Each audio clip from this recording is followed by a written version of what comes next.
Hello, Mark. I'm Emma. My student number is 46. I'm now at junior level. I'm going to read the article from TED by Margaret Heffernan, The Dangers of Willful Blindness.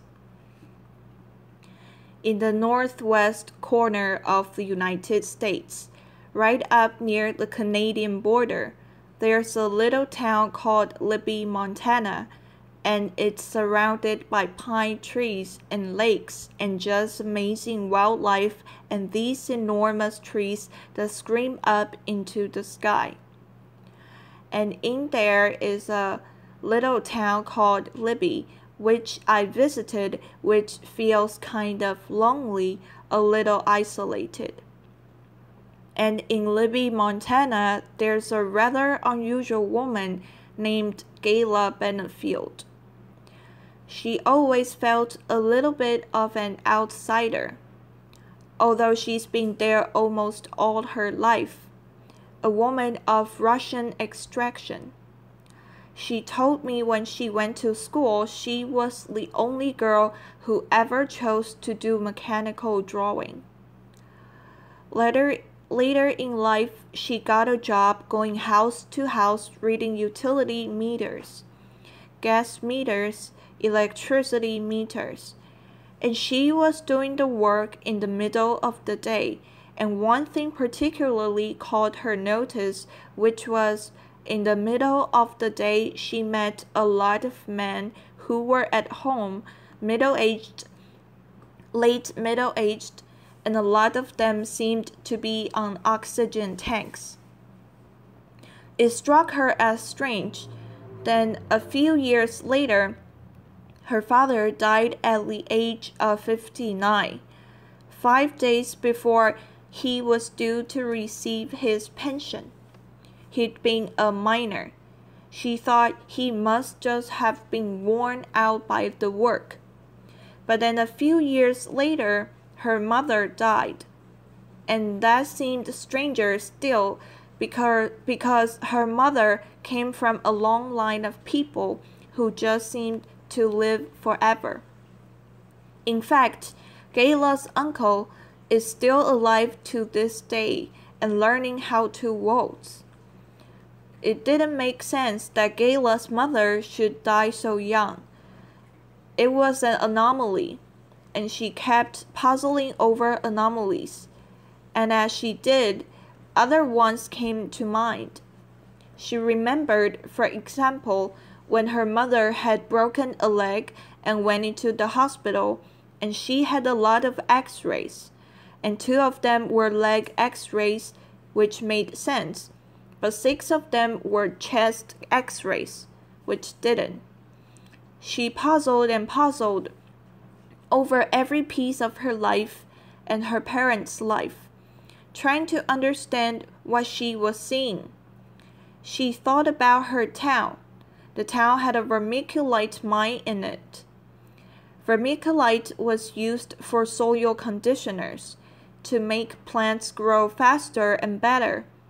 Vermiculite was used to insulate lofts, huge amounts of it put under the roof to keep houses warm during the long Montana winters. Vermiculite was in the playground. It was in the football ground. It was in the skating rink. What she didn't learn until she started working this problem is vermiculite is a very toxic form of asbestos. When she figured out the puzzle, she started telling everyone she could what had happened, what had been done to her parents and to the people that she saw on oxygen tanks at home in the afternoons. But she was really amazed. She thought, when everybody knows, they'll want to do something, but actually nobody wanted to know. In fact, she became so annoying as she kept insisting on telling this story to her neighbors, to her friends, to other people in the community, that eventually a bunch of them got together and they made a bumper sticker, which they proudly displayed on their cars, which said, Yes, I'm from Libby, Montana, and no, I don't have asbestosis. But Gayla didn't stop. She kept doing research. The advent of the internet definitely helped her. She talked to anybody she could. She argued and argued, and finally she struck lucky when a researcher came through town studying the history of mines in the area.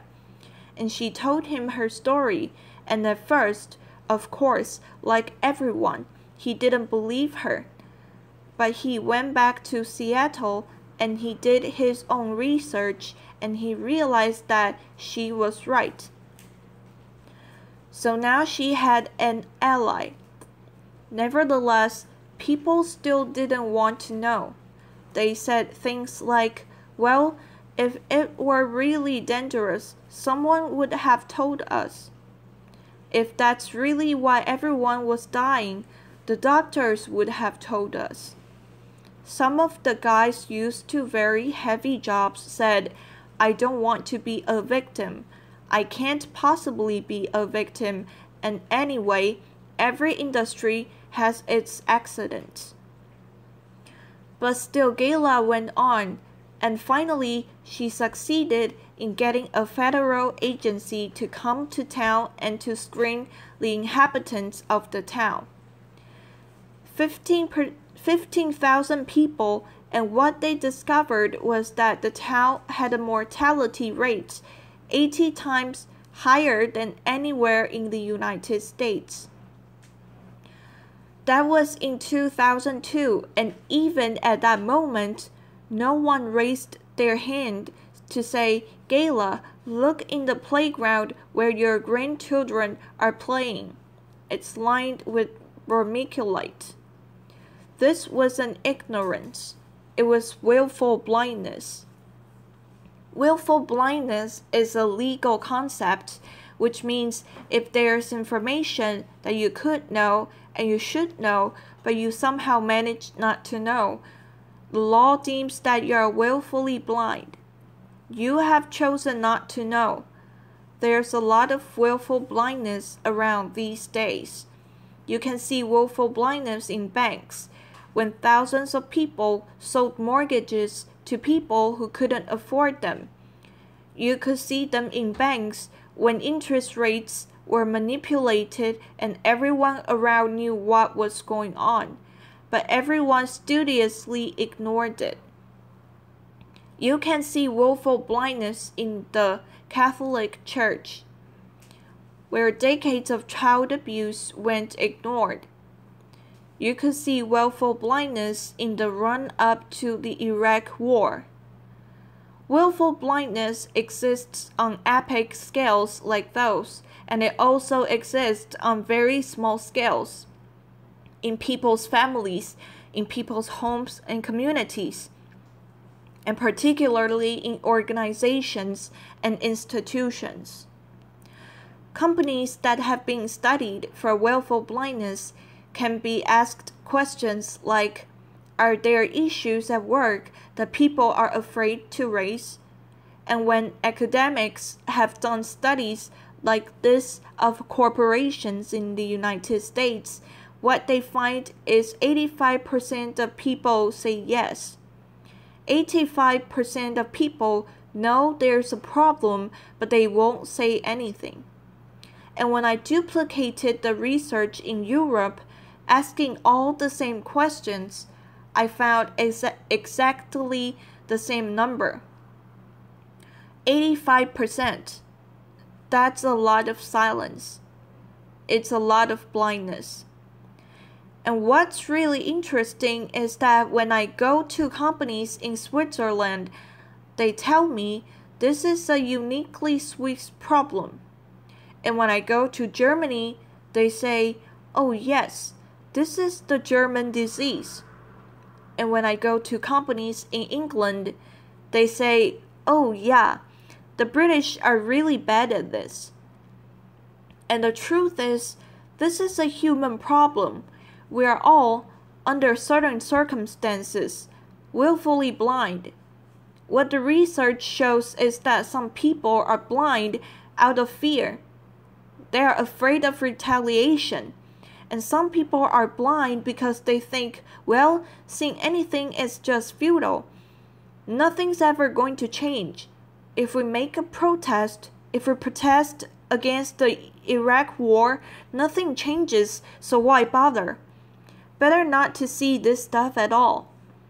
And the recurrent theme that I encounter all the time is people say, well, the people who do see, they're whistleblowers, and we all know what happens to them. So there's this profound mythology around whistleblowers which says, first of all, they're all crazy. But what I found going around the world and talking to whistleblowers is actually they're very loyal and quite often very conservative people. They're hugely dedicated to the institutions that they work for, and the reason that they speak up, the reason they insist on seeing is because they care so much about the institution and want to keep it healthy. And the other thing that people often say about whistleblowers is, well, there's no point, because you see what happens to them. They are crushed. Nobody would want to go through something like that. And yet, when I talk to whistleblowers, the recurrent tone that I hear is pride. I think of Joe Darby.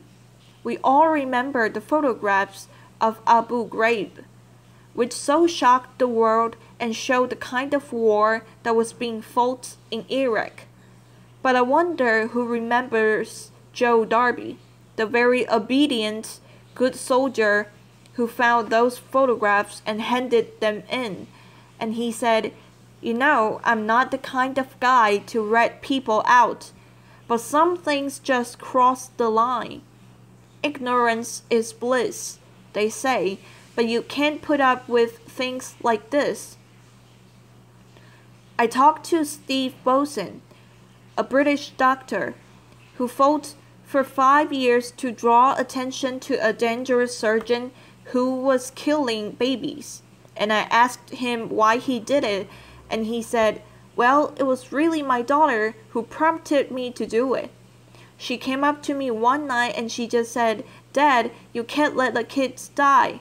Or I think of Cynthia Thomas, a really loyal Army daughter and Army wife, who, as she saw her friends and relations coming back from the Iraq war, was so shocked by their mental condition and the refusal of the military to recognize and acknowledge post-traumatic stress syndrome that she set up a cafe in the middle of a military town to give them legal, psychological, and medical assistance.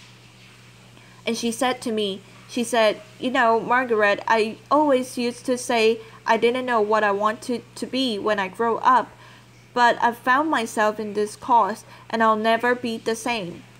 We all enjoy so many freedoms today, hard-won freedoms, the freedom to write and publish without fear of censorship, a freedom that wasn't here the last time I came to Hungary, a freedom to vote, which women in particular had to fight so hard for, the freedom for people of different ethnicities and cultures and sexual orientation to live the way that they want.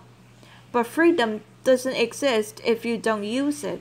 And what whistleblowers do, and what people like Gayla Benefield do, is they use the freedom that they have. And what they are very prepared to do is recognize that, yes, this is going to be an argument. And yes, I'm going to have a lot of rows with my neighbors and my colleagues and my friends, but I'm going to become very good at this conflict. I'm going to take on the naysayers because they'll make my argument better and stronger. I can collaborate with my opponents to become better at what I do. These are people of immense persistence, incredible patience, and an absolute determination not to be blind and not to be silent. When I went to Libby, Montana, I visited the asbestosis clinic that Gayla Benefield brought into being. A place where at first some of the people who wanted help and needed medical attention went in the back door because they didn't want to acknowledge that she'd been right. I sat in a diner and I watched as trucks drove up and down the highway, carting away the earth out of gardens and replacing it with fresh, uncontaminated soil.